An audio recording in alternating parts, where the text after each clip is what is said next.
A common theme on these slider videos is to use 1/2-inch EMT, electrical conduit. And it's a good choice, but when you go to the store, look at the piece before you take it home. See this one? Look how pitted one side is. Same store, same rack. Here's another piece. This is a emery cloth, 150 grit, and some 220. I've picked the side that seems the smoothest. 220.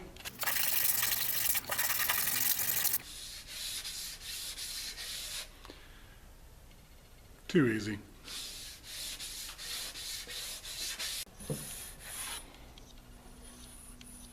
You see this side's a little bit rough.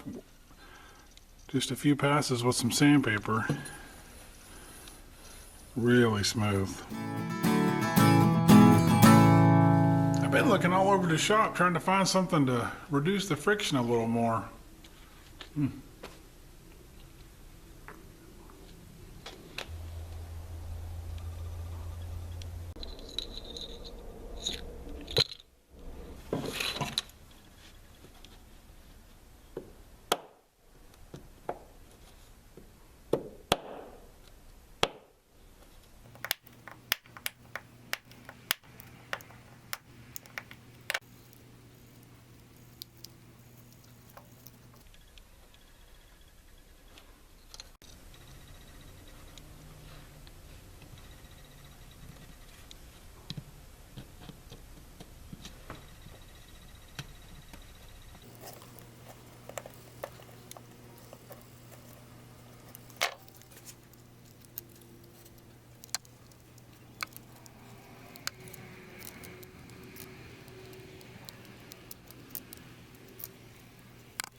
See the little tabs on there?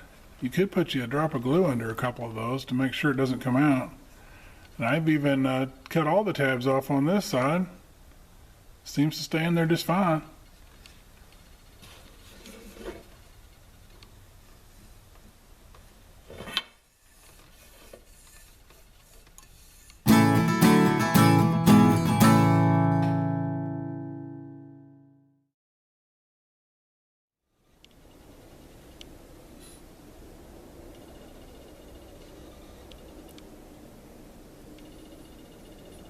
Here's one of those things you should have in your shop. Johnson's paste wax. It's not that much. A can like this will last you for years. It's great for buffing the top of like your planer, your table saw tables where things slide better, keeps them from getting corrosion. And I use it for like when I'm wood turning, for polishing up wood ink pens, that kind of stuff. Really handy stuff.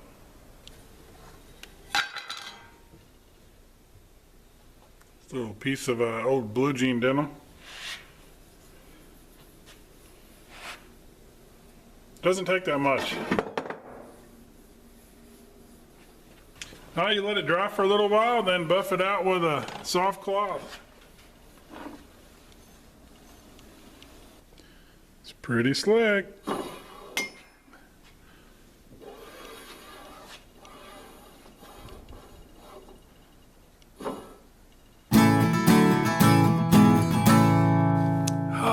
Cold as a witch's tip. Now it's about 20 degrees. I guess it's kind of the standard. Most cameras take a 1/4 thread. Could go pick up one of these, a thumb screw, cut it off to length. Drill you a hole in your plate. That's not a very good setup though. I mean, your camera's always going to be pretty much stationary. You'd have to take the plate off, loosen the thumb screw if you wanted to turn it. And you wouldn't have any up and down angle. So check out this beauty. It's an antique, I'm sure. The way you know that, it's all made out of metal. It even says made in Glendale, California on there, Hollywood brand. My wife picked this up at a yard sale or something for $1 or $2. It's kind of interesting. It's so old I kind of hate to cut it up. But this one was from about a $40 or $50 tripod they sell in the department stores. Piece of crap, basically. It had plastic legs that broke within a year or two of using it. But it did have this little feature where the center pulled out and turned into a monopod. So I thought, well, I'll keep it because it could still be a monopod. But guess what? It's so flimsy, the weight of the camera collapses it. It's not even good as a monopod. So, chop this baby off. I'm gonna mount this on there, and it's free. So hit the yard sales, thrift stores, dig around in grandma's attic. I bet you can find an old tripod for free. Let's go chop me off a piece of this tube.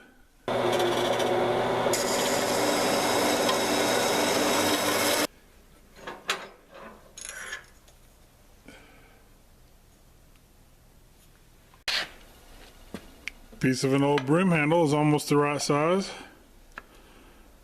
I'm afraid to just pound that on there. I don't want to break it, so I'm going to just sand this down a little bit.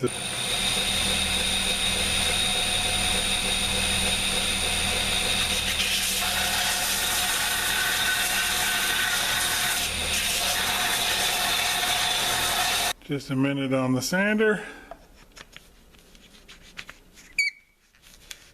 Tight fit. Now I'll cut this off right here.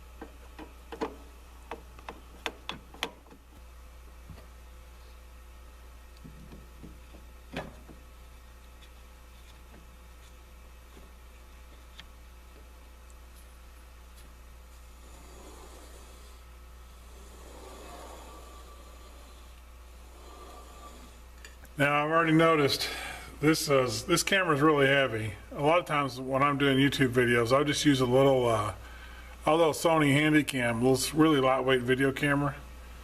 So I can already tell this is not very stable.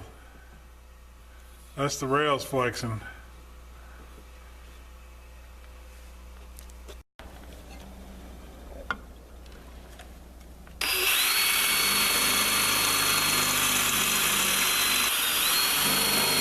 See, I've drilled 2 additional holes farther back to offset the weight of that camera and the lens. You know, DSLR is kind of front heavy. That does help a lot with the balance.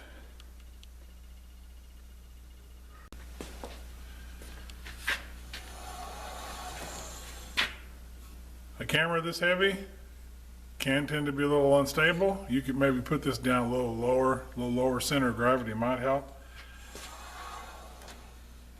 But as long as you push it with a steady hand,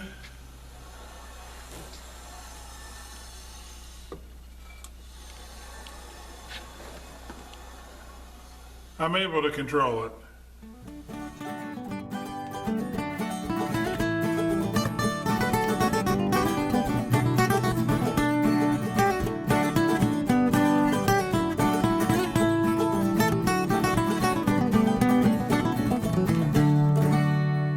Last clip I tried doing some slider shots with this thing, and man, the instability between the 2 tubes it just bugged me. You have to concentrate way too hard to keep it from flexing. So took it back to the saw. I chopped a foot off of each one. You know, when you buy this, it comes in a 10-foot stick, and I just cut it in half, so I had a 5-foot slider. 4-foot slider seems to be way stiffer. I'm not getting nearly as much flex. Way better. Tell you one other thing I noticed after using it is the tubes themselves are noisy. I mean, just a hollow tube rubbing on anything makes a lot of noise. What What I found was that while using the onboard microphone on the camera, the vibration of the sound was coming up through the camera. I mean, it was really coming through loud. So what I did is I just took a little piece of craft felt, just a little, about a, I don't know, 1 inch by ½ inch wide little strip, and just stuck it under all 4 corners. Drastically reduced the sound that's transmitted up to the camera. So if you're going to use your onboard mic on your camera, I think you're going to have to do something to deaden the sound a little bit. This thing just carries way too much sound through it. All right, my biggest tip, save for last. Don't make one of these. Just go buy one. Now, if you can't afford it or you're just an extreme cheapskate like me, yeah, make one. It'll work, but it's not near as stable, and you have to be really careful making sure you're not shaking the camera. But it's a fun little project, and you can get some good shots with it. See ya.